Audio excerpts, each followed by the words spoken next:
Euroregione.news. Bertiolo, 73esima festa fino al 3 aprile.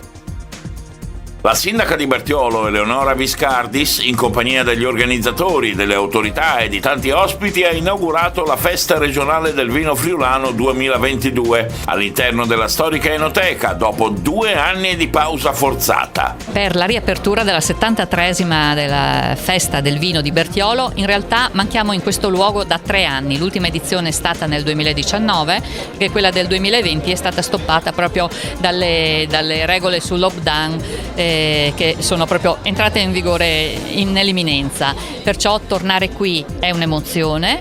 Ripartiamo, io direi, con tanto entusiasmo, e potrei dire alla grande, perché appunto l'entusiasmo e le aspettative sono tante. È la prima festa del vino della stagione, e diciamo a queste sicuramente seguiranno tutte le altre. Anche per questo era importante ripartire. Non è stato semplice, perché abbiamo cercato di farlo nella massima sicurezza. È stato un iter abbastanza laborioso, però volevamo anche dimostrare che si può fare, e io direi si deve fare. Si è emozionato il presidente della Proloco parlando, dalla misura proprio dell'importanza di essere qui e delle aspettative che ci sono.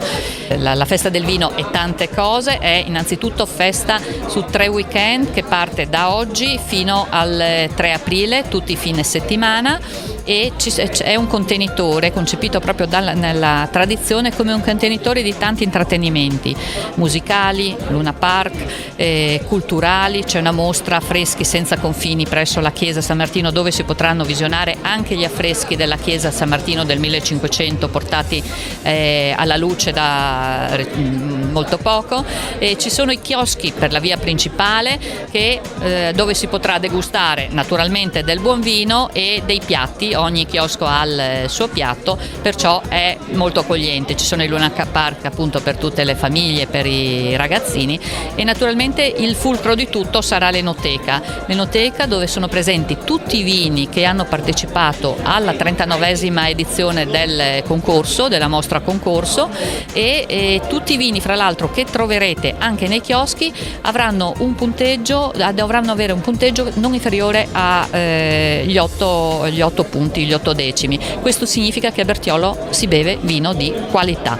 Questa è la caratteristica, è una scelta fatta anni fa e che è stata portata avanti con serietà e determinazione dalla Proloco. Questa è la festa del vino, io auguro a tutti buona festa del vino, e venite a Bertiolo, che Bertiolo si riconferma paese di accogliente e vi saprà sicuramente dare delle gioie. Duino Eurisina quest'anno era presente qui, noi eravamo presente sabato scorso a Duino Eurisina presso il castello, dove c'è stato l'investitura di Duino Eurisina come città del vino d'Italia, e praticamente rappresenterà tutte le città del vino, che è un'associazione nazionale questa qui, da cui fa parte anche Bertiolo, e fanno parte 30 comuni vocati chiaramente alla produzione di vino di tutto il Friuli Venezia Giulia.